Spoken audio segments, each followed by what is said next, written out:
The lights dim, the crowd roars, and a single voice breaks through the silence.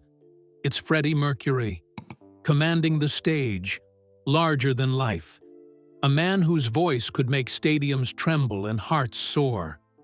But behind that dazzling smile and glittering persona was a man silently battling loneliness, identity, and an illness that would one day take him too soon. Freddie Mercury's story is not just about fame or tragedy, it's about the price of genius, the cost of secrecy, and the haunting beauty of a soul who lived too brightly to last long. This is the untold tragedy of Freddie Mercury, the man behind the legend. Early life and the making of a star. Born as Farrokh Bulsara on September 5, 1946, in Zanzibar, Freddie came from a modest Parsi family. His parents were devoted followers of Zoroastrianism, and his upbringing was deeply rooted in tradition and discipline. As a child, he was shy, reserved, and soft-spoken, far from the flamboyant figure he would later become.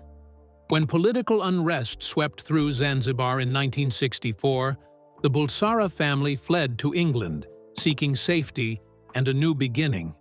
It was there, in the grey streets of Middlesex, that young Freddie began to find himself. The cultural shock was immense, a boy of Indian descent, navigating the rough landscape of post-war Britain.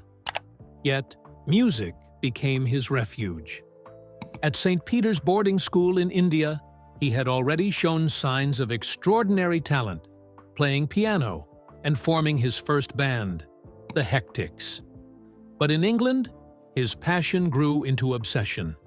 He studied art and design, developed his unique style, and dreamed of stardom. No one could have imagined that this quiet immigrant boy would one day change the sound of rock forever. The birth of Queen. Freddie's destiny took shape when he met guitarist Brian May and drummer Roger Taylor, later joined by bassist John Deacon. Together, they formed Queen, a band that refused to fit any mold. Their fusion of opera, hard rock, and theater was unlike anything the world had ever seen. Freddie's creative vision transformed Queen into more than a band. It became an experience. He designed the band's iconic logo himself, blending the zodiac signs of each member. His confidence on stage was electric. His movements defied gender norms, and his charisma turned every concert into a spectacle. Songs like Killer Queen, Somebody to Love, and Bohemian Rhapsody showcased his vocal range and artistic daring. With each performance, Freddie Mercury reinvented what it meant to be a rock star. But behind the glitter, fame came with shadows. Fame, excess, and loneliness. By the late 1970s, Queen was one of the biggest bands in the world. They played to sold-out stadiums, and Freddie became the symbol of fearless individuality. Yet the brighter his fame burned, the darker his personal world became. Behind the curtain, he was a man divided. The public Freddie Mercury, adored by millions, and the private Farrokh Bulsara, uncertain and alone. The media hounded him with questions about his sexuality, which he often dodged or dismissed. Fame had isolated him. His extravagant parties in Munich and London became legendary, filled with celebrities, alcohol, and endless nights of excess. But many who knew him closely said that even in a room full of people, Freddie often seemed lonely. His laughter was infectious, but his eyes told a different story, a longing to be truly understood.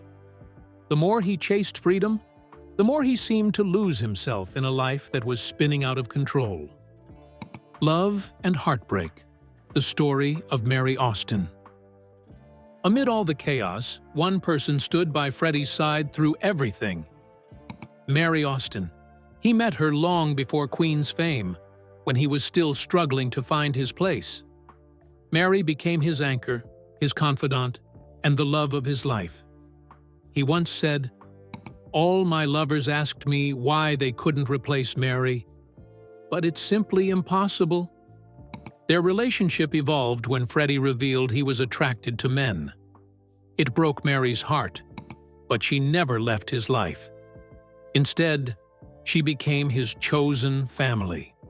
He bought her a house near his own and famously left her half his fortune and his beloved mansion, Garden Lodge, after his death. For Freddie, Mary represented unconditional love, something the world rarely gave him. Even as his fame grew and his relationships with men came and went, it was Mary who stayed, protecting his privacy and his dignity until the very end. The struggle with identity. Freddie's sexuality was an open secret in the industry, but he remained guarded in public.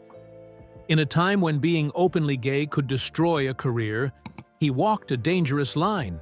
He poured his confusion, pain, and hope into his music. Songs like "Somebody to Love" echoed his desire for companionship, while "Bohemian Rhapsody" symbolized his internal conflict, torn between guilt and freedom. Freddie once said, "I'm just a musical prostitute, my dear," masking vulnerability with humor. Yet, those who knew him could see the real battle between the man society expected him to be and the one he truly was.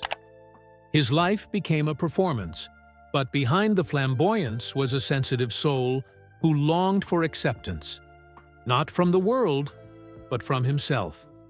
The AIDS crisis and diagnosis. In the early 1980s, a new fear began sweeping through the gay community: AIDS. Misunderstood, stigmatized, and deadly, it cast a shadow over everything.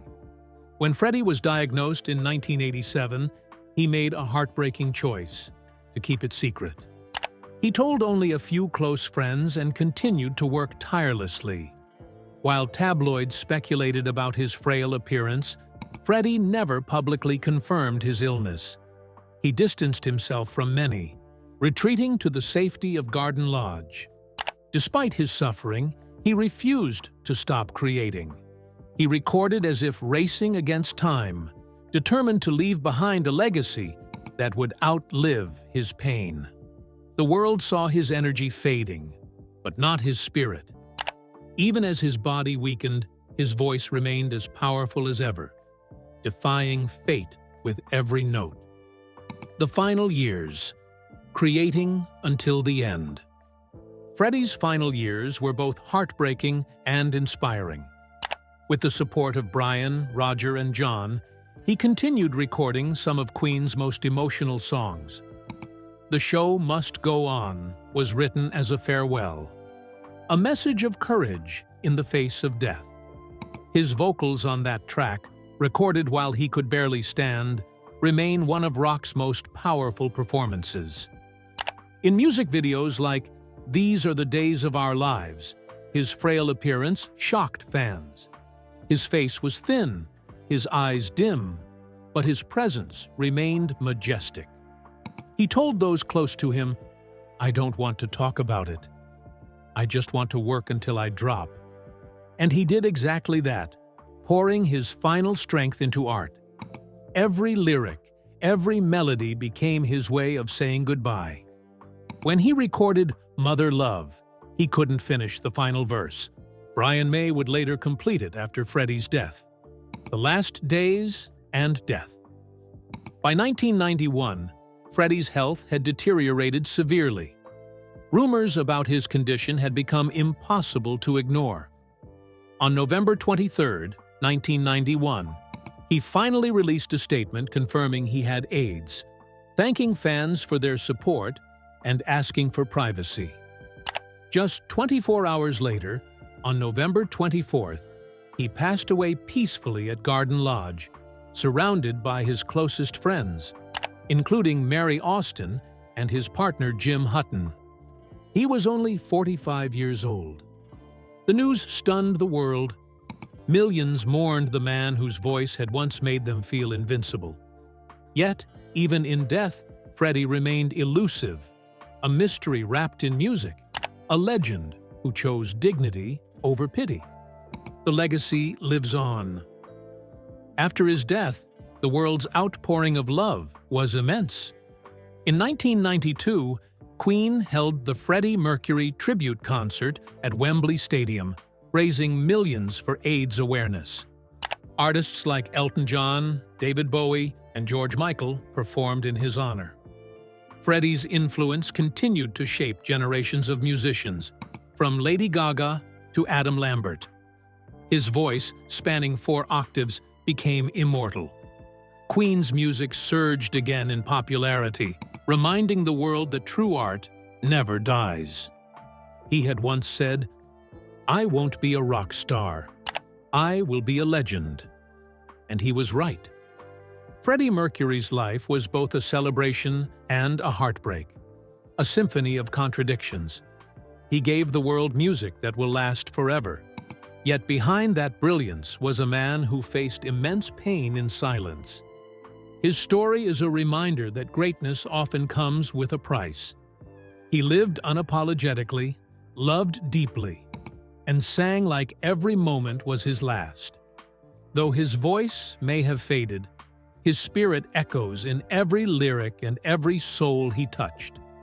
Freddie Mercury wasn't just a performer. He was proof that even in tragedy, there can be beauty. And even in death, there can be immortality.